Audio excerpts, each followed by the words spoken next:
Hello friends, मेरा नाम है सुनील कुमार। स्वागत है आप सबका मेरे YouTube channel my E class में। ये वीडियो देखने से पहले आप मेरी पिछली वीडियो सीएनसी की इंट्रोडक्शन और हिस्ट्री देखने के लिए डिस्क्रिप्शन में दिए लिंक पर क्लिक करें। दोस्तों, आज हम सीएनसी की एडवांटेज और डिसएडवांटेज के बारे में डिस्कस करेंगे। तो चलिए शुरू करते हैं सीएनसी की एडवांटेज के साथ। सीएनसी की पहली एडवांटेज है reduced lead time. Lead time क्या होता है? प्रोडक्शन इंजीनियर द्वारा जो कंपोनेंट की ड्राइंग है वो रिसीव करने से लेकर शॉप फ्लोर पर प्रोडक्शन शुरू करने के बीच का समय, जिसमें कि जिग और फिक्सचर की प्लानिंग, उनके डिज़ाइनिंग और उनके मैन्युफैक्चरिंग में लगने वाला टाइम भी शामिल होता है, इंक्लूड होता है, उसे हम लीड टाइम कहते हैं। क्योंकि सीएनसी में जो है स्पेशल जिग और फिक्सचर की ज़रूरत नहीं होती, इसलिए उसमें लगने वाले समय की जो है बचत होती है, उनकी मैन्युफैक्चरिंग या उनको डिज़ाइन करने में जो टाइम लगता है उसकी बचत होती है।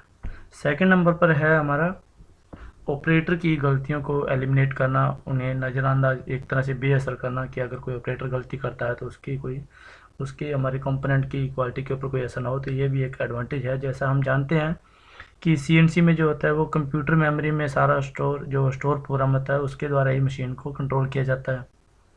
इसलिए मशीन में इम्प्लीमेंट करने से पहले प्रोग्राम को वेरीफाई किया जाता है ताकि उसमें कोई एरर ना हो। इसलिए यदि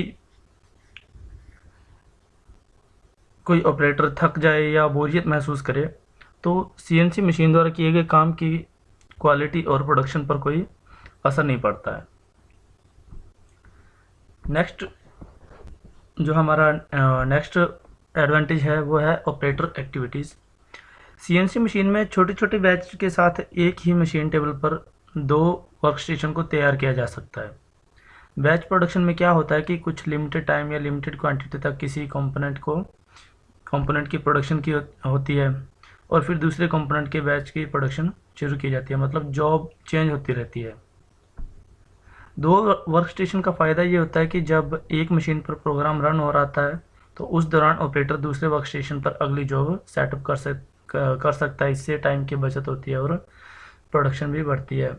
जैसा आपको इस फोटो में नज़र आ रहा है कि एक वर्कस्टेशन दिया हुआ है जिसके ऊपर मशीनिंग हो रही हो और दूसरे वर्कस्टेशन के ऊपर यहाँ जो है ऑपरेटर दूसरी जॉब सेटअप कर सकता है। नेक्स्ट पॉइंट है लोअर लेबर कॉस्ट।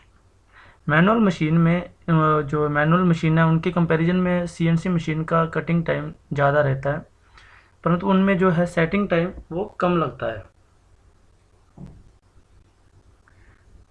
इसलिए ऑपरेटर एक साथ 2 या 2 से अधिक मशीनें जो है उनको ऑपरेट कर सकता है और इससे लेबर कॉस्ट भी कम आती है। अक्सर सीएनसी मशीनों को देखा हो, ज़्यादातर प्रोडक्शन में ऐसा ही होता है कि 2 या 2 से ज़्यादा मशीनें एक ही ऑपरेटर चला रहा होता है।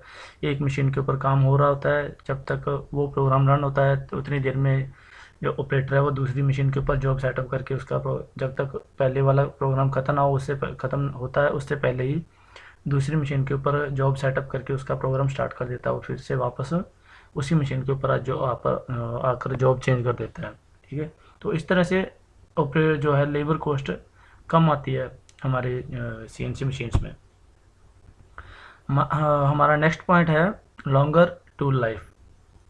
सीएनसी में कटिंग टूल को उनकी ऑप्टिमम फीड और स्पीड के साथ यूज़ किया जा सकता है क्योंकि ये सारे पैरामीटर्स प्रोग्राम्ड होते हैं। यदि फिर भी मशीनिंग के दौरान कटिंग स्पीड या फीड में प्रॉब्लम आती है तो ऑपरेटर प्रोग्राम में चेंज किए बिना ही उसे ठीक कर सकता है। जैसा आपको इस फोटो में नज़र आता है और मशीन के पैनल के ऊपर भी ये होता है कंट्रोल करने के 2 हमारे पास, कि जैसे फीड रेट का होता है, एक स्पिंडल स्पीड का होता है कि अगर कम या ज़्यादा लगे तो उसके अकॉर्डिंगली चेंज कर सकते हैं बिना प्रोग्राम में चेंज किए। इससे क्या होता है, हमारी टूलिंग लाइफ बढ़ती है और कॉस्ट कम होती है। चलिए दोस्तों, नेक्स्ट पॉइंट है हमारा रिड्यूस्ड इंस्पेक्शन। इसमें क्या होता है कि जब प्रोडक्शन होती है तो हमें बार बार कंपोनेंट की इंस्पेक्शन करने की ज़रूरत रहती है। जब मैनुअल मशीन में, जो कन्वेंशनल मशीनों के ऊपर हम कन्वेंशनल तरीके से जो प्रोडक्शन होती है तो उसमें बार बार इंस्पेक्शन करने की ज़रूरत होती है क्योंकि वो ह्यूमन एरर के चांसेस रहते हैं कि हमारी जो क्वालिटी है या डायमेंशनल कोई एक्यूरेसी जो है वो अचीव हो रही है या नहीं। लेकिन सीएनसी में क्या होता है कि सिर्फ हमें पहले कंपोनेंट की ही इंस्पेक्शन करने की ज़रूरत होती है। यदि पहले कंपोनेंट में ही कोई एरर आता है, हमारी जो डायमेंशनल एक्यूरेसी है वो मीट नहीं करती है रिक्वायरमेंट के साथ, तो उसको प्रोग्राम में एडिट करके चेंज करके जो भी है पैरामीटर उसको सेट कर लिया जाता है और उसके बाद उसकी प्रोडक्शन शुरू की जाती है। तो चलिए दोस्तों, अब हम बात करते हैं सीएनसी की डिसएडवांटेजेस के बारे में। पहली डिसएडवांटेज सीएनसी की जो है वो है उसकी हायर इन्वेस्टमेंट कॉस्ट।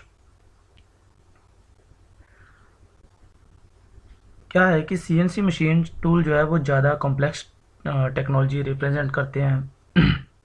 इस वजह से जो ज़्यादा कॉम्प्लेक्स होने की वजह से, जो टेक्नोलॉजी एडवांस होने की वजह से इनकी कीमत आम मशीनों की तुलना में बढ़ जाती है।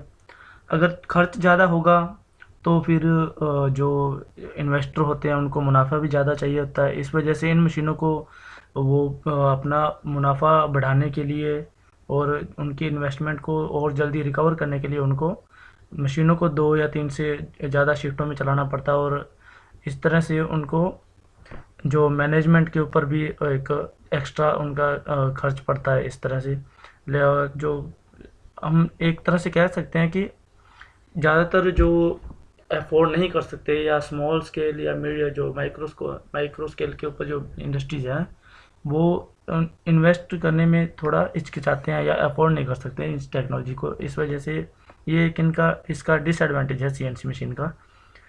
सेकंड डिसएडवांटेज इसका है हायर मेंटेनेंस कॉस्ट।